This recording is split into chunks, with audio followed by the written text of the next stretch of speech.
Once upon a time, there was this young little architecture enthusiast boy named Matthew, who was driving his little Honda Accord on a busy little freeway, and out of nowhere, there it pops up, a massive concrete building that couldn't help but steal his glance.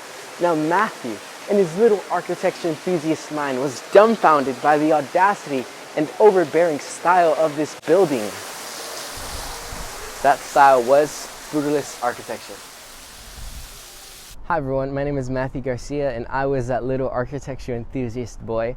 I'm an undergraduate at Chaffey College. I'm studying architecture and have a passion for architectural studies. So today I'm going to be talking about Brutalism, Brutalism's history, and its failure as an architectural style. So, what is Brutalism? Well, a quick Google search gives us the Oxford definition: a style of architecture or art characterized by deliberate plainlessness, crudity, or violence of imagery. The term was first applied to functional buildings in the 1950s and 60s that made much use of steel and concrete and starkly massive blocks. To put it into simpler terms, YouTuber/architect Dami Lee says Brutalism is defined as being massive, ominous concrete buildings. Let's go ask people on the street what they think Brutalism is. Hi, what's your name? I'm Charles. Jonathan? Amaya.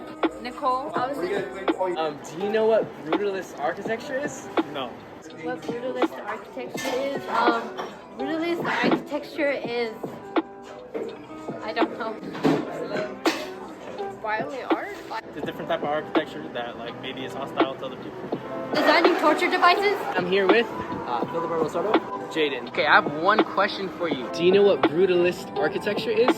No, I've actually never. No. Can you maybe guess what it is? Brutalist architecture? Yes. When you get hurt? I don't know. I haven't heard much about it. Maybe some type of architecture that's really complex. Overly made to the point where it's kind of a brain scratcher in a sense. What is Brutalist Architecture? Ooh, that is foreign to me. I don't know. Do you want to find out?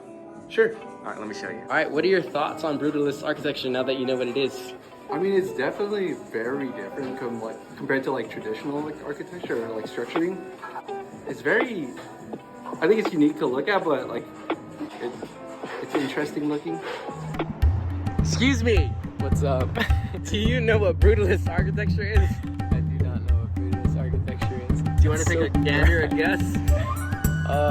It sounds like destruction of architecture. So, now that we know what Brutalism is, let's dive into the history of it for more context.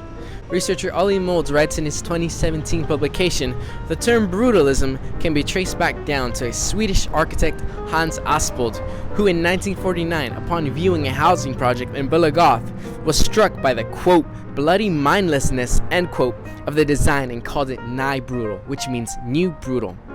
Post-war architects were actually against any sort of symbols or engravings in their buildings because the manual labor cost was so high.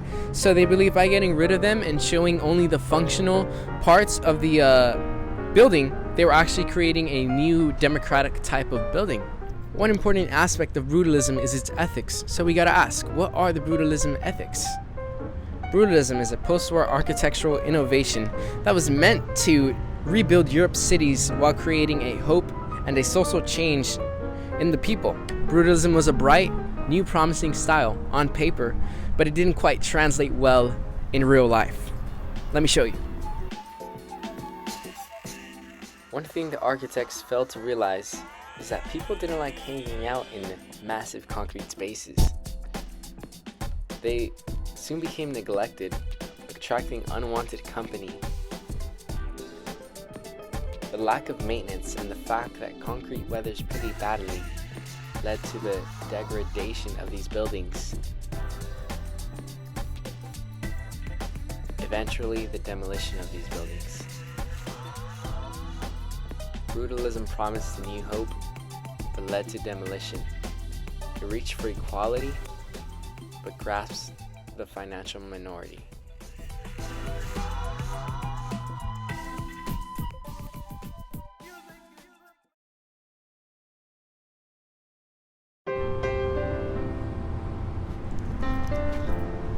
Yet there is hope for brutalism.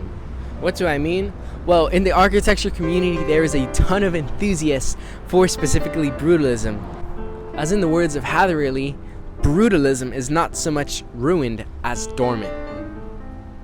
And an example that is actually successful that I wanted to show you guys is the Huntington Beach Library, the Huntington Beach Central Library.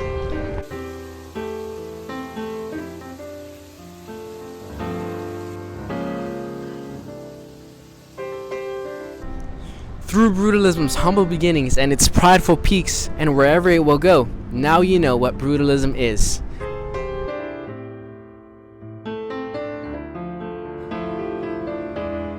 And if you're stuck in a little Honda with a little architecture enthusiast, now you can have a sweet conversation with them about architecture and brutalism.